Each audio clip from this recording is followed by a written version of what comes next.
தமிழ்நாடு முற்போக்கு வழக்கறிஞர் பேரவையின் சார்பாக 75ஆம் ஆண்டு குடியரசு நாளை முன்னிட்டு இந்திய குடியரசு டாக்டர் அம்பேத்கர் என்ற மாபெரும் கருத்தரங்கத்திற்கு வருகை தந்திருக்கின்ற அத்தனை பேரையும் வணங்கி, அகில இந்திய காங்கிரஸ் கமிட்டியின் சார்பாகவும் இளம் தலைவரும் வருங்கால பாரத பிரதமரான ராகுல் காந்தி அவர்களின் சார்பாக குடியரசு தின விழா வாழ்த்துக்களை தெரிவித்துக் கொண்டு இந்த கருத்தரங்கத்திற்கு என்னை அழைத்த அத்தனை நல்ல உள்ளங்களுக்கும் நன்றி கூறி பாராட்டிவிட்டு, கருத்தரங்கத்திற்கு என்னோடு கருத்தை வழங்க வருகை தந்திருக்கின்ற விடுதலை சிறுத்தைகள் கட்சியின் நிறுவன தலைவரும் நாடாளுமன்ற உறுப்பினரும் எழுச்சி தமிழருமான எனது அன்பு அண்ணன் திருமாவளவன் அவர்களே,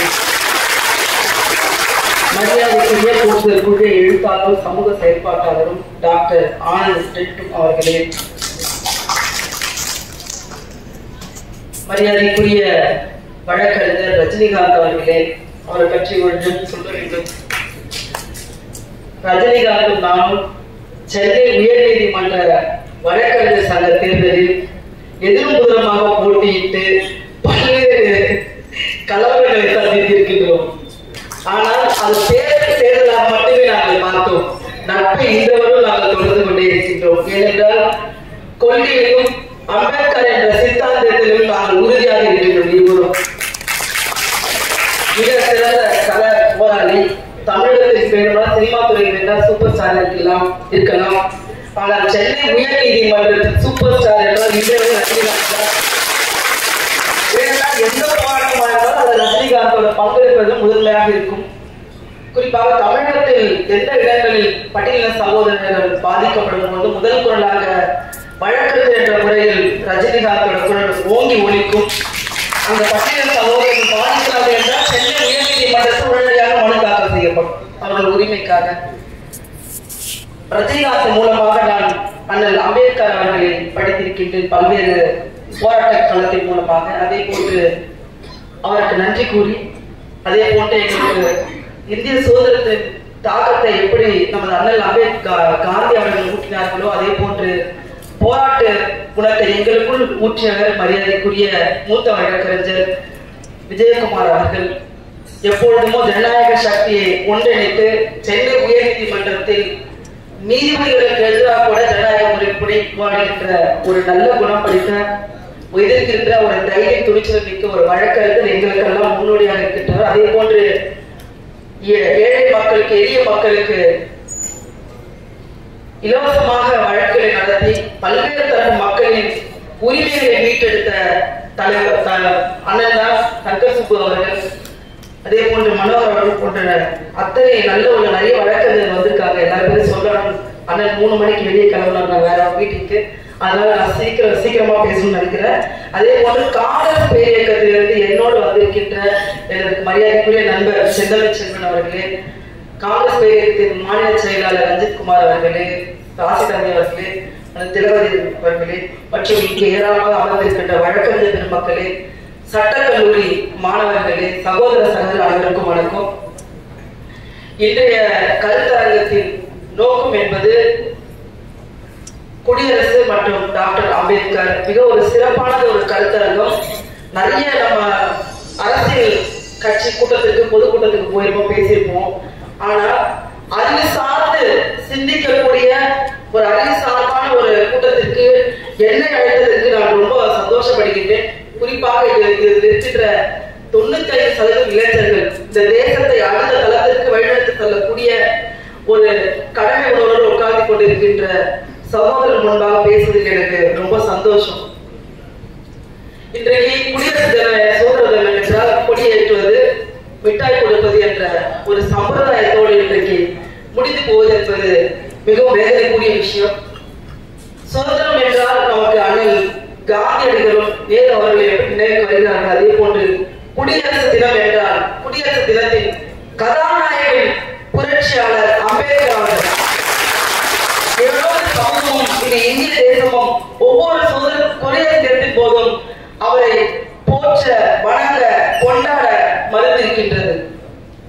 இனி வரும் காலங்களில் ஒவ்வொரு சட்டத்திலும் ஒவ்வொரு குடிமக்களும் குடிமக்களும் ஒவ்வொரு கிராமத்தோறும் குடியரசு தின விழாவை டாக்டர் அண்ணல் அம்பேத்கர் அவர்களின் கதாநாயகன் அண்ணல் அம்பேத்கர் அவர்கள் விழாவாக கொண்டாட வேண்டும் என்று நாம் உறுதியேற்க வேண்டும். அதற்காக நாடாளுமன்றத்தில் அண்ணன் திருமாவளவன் அவர்களோடு இணைந்து நான் கொண்டு கொடுத்தேன். இந்த இந்திய அரசியல் சட்டம் என்பது ஒரு இந்தியாவுக்கு கிடைத்த மிகப்பெரிய பொக்கிஷம். உலகத்தில் எல்லா தேசமும் வல்லரசு நாடுகள் என்று சொல்லிக் கொள்ளலாம், ஜனநாயக நாடு என்று சொல்லிக் கொள்ளலாம். ஆனால் உலகத்திலேயே மிகப்பெரிய ஜனநாயக நாட்டை உறுதி செய்தது இந்த அரசியலமைப்பு சட்டம். அது இயற்றிய அண்ணல் அம்பேத்கர் அவர்கள் 2 வருஷம் கடுமையான உழைப்பு, அந்த உழைப்பின் வெளிப்பாடுதான் இந்த அரசியலமைப்பு சட்டம். அரசியலமைப்பு சட்டத்தில் சொல்லப்பட்டிருக்கின்ற முக்கியமான பொன் எழுத்துக்களால் பொறிக்க வேண்டிய எழுத்துக்கள் செய்திகள் என்னவென்றால் சமத்துவம், சகோதரத்துவம், ஜனநாயகம், சுதந்திரம், மதசார்பின்மை. எந்த நாட்டிலுமே இல்லாத இந்த 5 வார்த்தைகள்.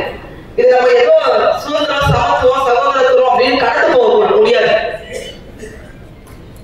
சமத்துவம் என்பது இந்த இந்தியா அனைவருக்குமானது. இங்க இருக்கின்ற அனைத்து விஷயங்களும் அனைவருக்கும் கிடைக்க வேண்டும் என்பது, அனைவரும் சமத்துவமாக வாழ வேண்டும் என்பதுதான். ஜாதி, மதம், இனம், மொழிக்கு அப்பாற்பட்டு அனைவருக்கும் கிடைக்க வேண்டும் என்பதற்காக சமத்துவம் என்ற வார்த்தை சொல்லப்பட்டிருக்கின்றது. அதே போன்று சுதந்திரம். நம்ம இந்தியாவில் எங்க வேணாலும் போல, எங்க வேணாலும் வாழலாம், நமக்கு பிடித்த தொழிலை செய்யலாம், நமக்கு பிடித்த விஷயங்களை செய்யலாம் என்ற ஒரு வார்த்தை.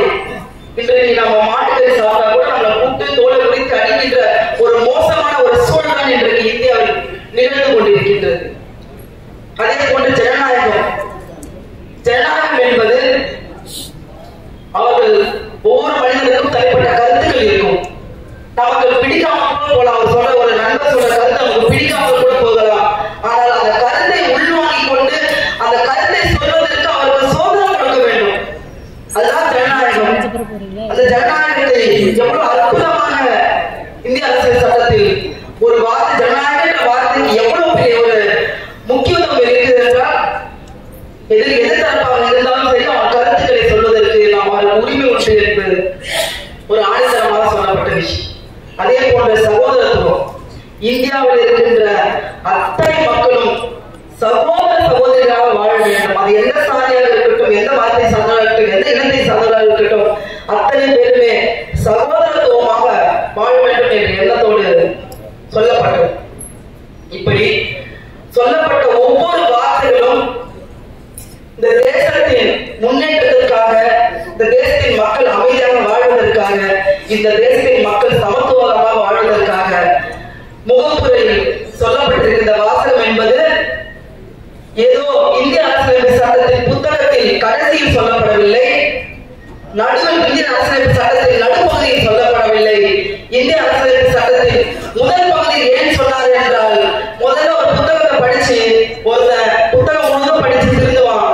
ஆனால் இந்த இந்திய அரசியலமைப்பு சட்டத்தை புத்தகத்தை திருக்கும் போது ஒருத்தர் திருந்த வேண்டும் என்பதற்காக சொல்லப்பட்ட விஷயம்.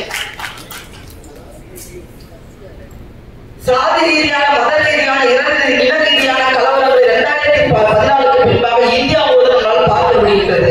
பெண்களுக்கு எதிரான கொடுமைகள், விவசாயிகளுக்கு எதிரான கொடுமைகள், இளைஞர்களுக்கு எதிரான கொடுமைகள், குழந்தைகளுக்கு எதிரான கொடுமைகள் போன்ற பல்வேறு வன்முறைகளை இந்த தேசத்தில் மத ரீதியாக, சாதி ரீதியாக ஏற்படுத்திக் கொண்டிருக்கிறது.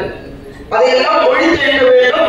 இது போன்ற ஒரு தவறான மனிதர்கள் பாசிச சிந்தனையோடு, ஆர்எஸ்எஸ் சித்தாந்தத்தோடு அமித்ஷா போன்றவர்கள்லாம் வருவார்கள் இந்த நாட்டுக்கு என்று தெரிந்தால் அன்றைக்கு புரட்சியாளர் அம்பேத்கர் அவர்கள் இந்திய அரசியலமைப்பு சட்டத்தை நமக்கெல்லாம் பொழுது நம்மளால் இந்த நாட்டில் பாதுகாப்பாக வாழ வைத்துக் கொண்டிருக்கின்றனர்.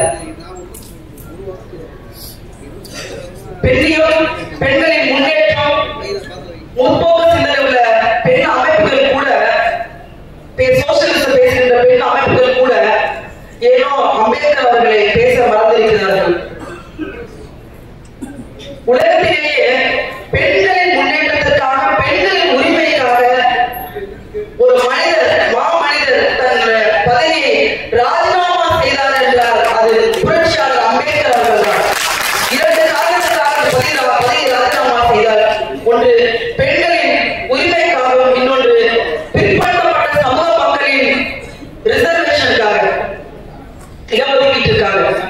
உலக புத்தகத்தை எந்த இடத்துல எடுத்துக்கோங்க, உலக வரைபடத்தை எடுத்துக்கொள்ளுங்கள்.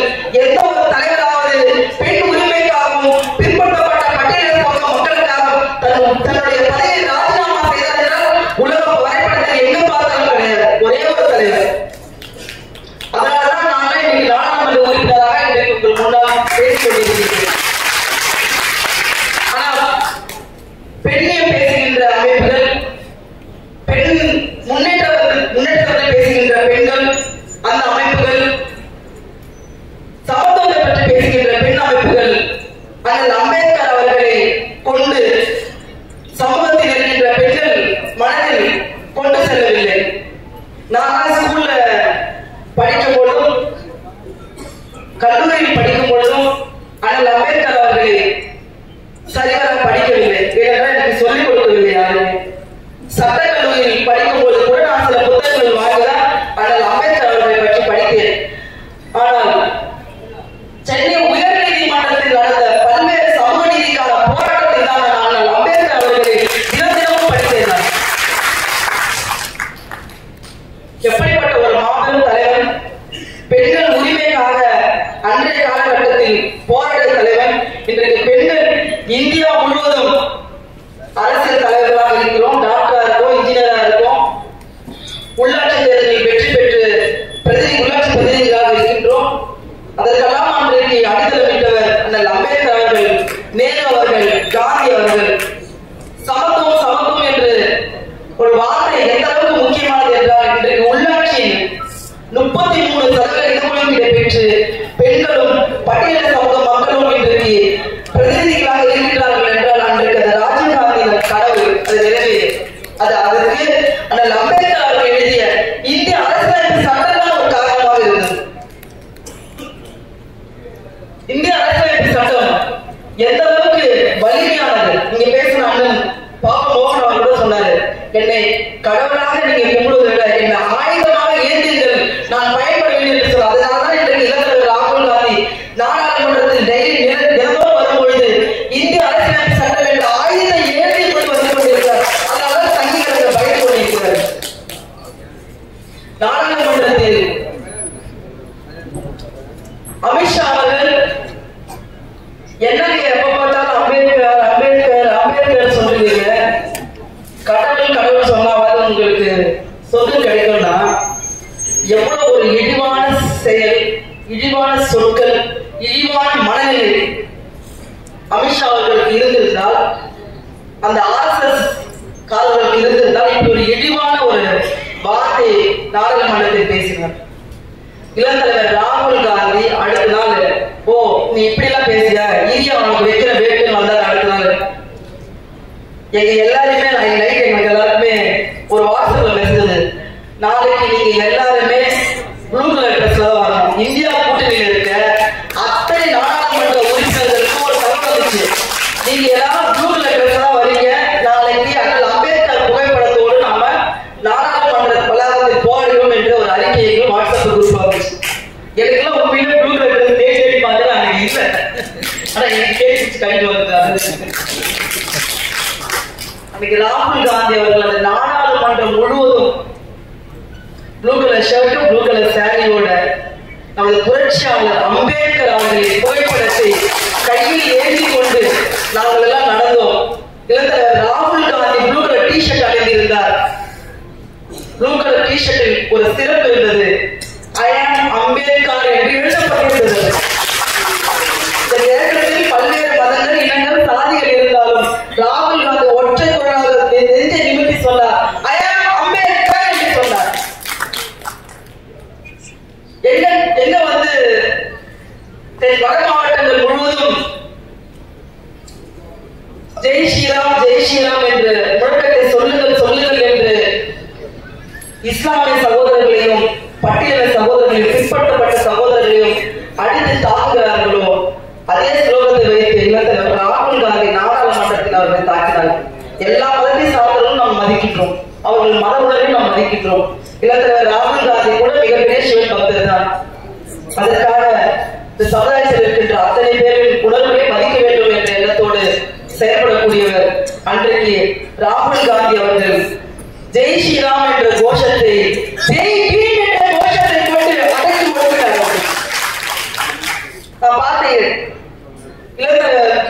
பிரியங்கா காந்தி அவர்கள் நாங்கெல்லாம் நடந்து கனிமொழி அக்கா நாங்கள் நடந்து முன்ன போறோம். நம்ம நாடாளுமன்ற உறுப்பினர் திருமாவளவன் கூட கோஷங்களை எழுப்பிக் கொண்டு முன்னே அவரும் புது ஷர்ட் போட்டு வந்திருந்தாங்க. பிஜேபியை சார்ந்த நாடாளுமன்ற உறுப்பினர்கள் கடுமையாக எங்கள் முன்பாக நின்று கொண்டு அருகில் நின்று கொண்டு ஜெய் ஸ்ரீராம் என்ற கோஷத்தோடு எழுப்பியிருக்கும் பொழுது பிரியங்கா காந்தி அவர்கள் நான் உண்மையிலேயே கண்ட காட்சி என்பதை என்னால் விவரிக்க முடியவில்லை. இந்திரா காந்தியே அங்கு வந்து நின்று ஜெய் பீம் என்ற கோஷம் எழுப்பிக் கொண்டிருந்தது. அத்தனை பிஜேபி நாடாளுமன்ற உறுப்பினர்கள் பார்த்து தொடர்ச்சியாக 1 மணி நேரம் பிரியங்கா காந்தி, ராகுல் காந்தி போன்ற இந்தியா கூட்டணியை சார்ந்த அத்தனை நாடாளுமன்ற உறுப்பினர்கள் குறைந்தபட்சம் 2 மணி நேரம் ஜெய் பீம் என்ற கோஷத்தை எழுப்பி இந்த ஆர்எஸ்எஸ் கும்பல் பழைய நாடாளுமன்ற கட்டிடத்தை மாற்றி புது நாடாளுமன்ற கட்டிடத்தை உருவாக்கினார். எதற்கென்றால் காவி மயமாக்க வேண்டும் என்று. ஆனால் அன்றைக்கு நாடாளுமன்றம் முழுவதும் நீலமயமாகிவிட்டது. ராகுல் காந்தி அவர்கள் பாரத் ஜோடோ யாத்திரையின் மூலமாக கன்னியாகுமரியிலிருந்து காஷ்மீர் நாங்கள் நடந்தோம். ராகுல் காந்தியோடு 4000 கிலோமீட்டர் 5 மாதங்கள் தொடர்ச்சியாக நடந்தோம். அந்த பாரத் ஜோடோ யாத்திரையின் உட்கரு என்னவென்றால் இந்தியா முழுவதும் இருக்கின்ற தலைவர் ராகுல் காந்தி பார்த்தாரு. பட்டியல் சகோதரர்களை தாக்குகிறார்கள், பிற்படுத்தப்பட்ட சகோதரர்கள் பாதிக்கப்படுகிறார்கள், இஸ்லாமிய சகோதரர்கள் இந்த தேசத்தின் பாதுகாப்பிலே நாம் அனைவரும் பிரிந்து கிடக்கின்றோம், அனைவரும் பிரித்து வைத்து இந்த தேசத்தை ஆள வேண்டும் என்ற எண்ணத்தோடு இந்த ஆர்எஸ்எஸ் செயல்பட்டுக் கொண்டிருக்கின்றது. எல்லோரையும் ஒன்றிணைக்க வேண்டும் என்ற எண்ணத்தோடு தான் இந்திய தேசிய ஒற்றுமை பயணம் என்ற ஒரு பயணத்தை பாரதோட யாத்திரா என்ற பயணத்தை ராகுல் காந்தி தொடர்ந்தார். அந்த பயணத்தை நான் இங்கிருந்து கன்னியாகுமரியிலிருந்து காஷ்மீர் வரை நடந்தேன். வழிநெடுகளும் பார்த்த காட்சி என்பது உணர்ச்சி பொங்க விஷயங்கள் நடந்தது. நிறைய போகிற இடங்கள் எல்லாம் பட்டியல் சகோதரர்களையும் விவசாயிகளையும் பெண்களையும் எல்லாரையும் பார்த்து பேசி அவர்கள் கருத்துக்களை உள்வாங்கினார். இந்த தேசத்தை எதற்காக தேசம் சுதந்திரம் பெற்றது, எதற்காக இந்த தேசத்தில் இந்திய அரசியல் சட்டம் எழுதப்பட்டதோ அதன் அடித்தளத்தை ஆட்டும் விதமாக இன்றைக்கு ஆர்எஸ்எஸ் அது நடந்து கொண்டிருக்கிறது. அவர்களை தூக்கி எறிய வேண்டும் என்றால் இந்த தேசத்தில் இருக்க எல்லாம் ஒன்றிணைய வேண்டும் என்பதற்காக தான் இந்தியா கூட்டணி என்ற ஒரு கூட்டணி உருவாக்கப்பட்டது. பல்வேறு சமரசங்கள் செய்யப்பட்டது தேசத்தை காப்பாற்றுவதற்காக. இப்படிப்பட்ட ஒரு சூழலில் இன்றைக்கு நாம் இருந்து கொண்டிருக்கின்றோம். இந்திய அரசியலமைப்பு சட்டத்தை எழுதியதற்காக இந்தியா முழுவதும் அண்ணல் அம்பேத்கர் அவர்களுக்கு ஒட்டுமொத்த இந்தியாவே நன்றி சொல்லும் ஒரு உரை. ஏன் பட்டியல சகோதரர்களும் பிற்படுத்தப்பட்ட சகோதரர்கள் கூட 2 முறை நன்றி சொல்வார்கள். ஆனால் நான் அண்ணல் அம்பேத்கர் அவர்களுக்கு 3 முறை நன்றி சொல்ல கடமைப்பட்டுள்ளேன். ஏனென்றால் பெண் உரிமைக்காக போராடிய அண்ணல் அம்பேத்கர் ஒரு முறையும், பிற்பட்ட சமூகத்திலிருந்து வந்த நான் எனக்கான உரிமைக்காகவும் எனக்கான ரிசர்வேஷனுக்காகவும் போராடிய அண்ணல் அம்பேத்கர் அவர்களுக்கும் இந்திய அரசியலமைப்பு சட்டத்தின் மூலமாக எதையெல்லாம் பாதுகாப்பாக இந்த தேசத்தில் வைத்திருக்கின்றதற்காகவும் நான் 3 முறை அண்ணல் அம்பேத்கர் அவர்களுக்கு நன்றி கூற கடமைப்பட்டிருக்கின்றேன். அண்ணல் அம்பேத்கர் அவர்கள் சொன்னார், பிற்படுத்தப்பட்ட சமூக மக்களும் பட்டியல சமூக மக்களும் என்றைக்கு ஒன்றிணைகிறார்களோ சமூகம் உண்டாகும், சமூக நீதி உண்டாகும், இது எனது கனவு என்றார். அதை பின்தொடர்வார், அதை கட்டாயமாக நிறைவேற்றுவார் என்று அண்ணன் புரட்சியாளர் தமிழகத்தின் அம்பேத்கர் அண்ணன் திருமாவளவன் செய்வார் என்ற நம்பிக்கையோடு இருக்கின்றனர். சமத்துவத்தின்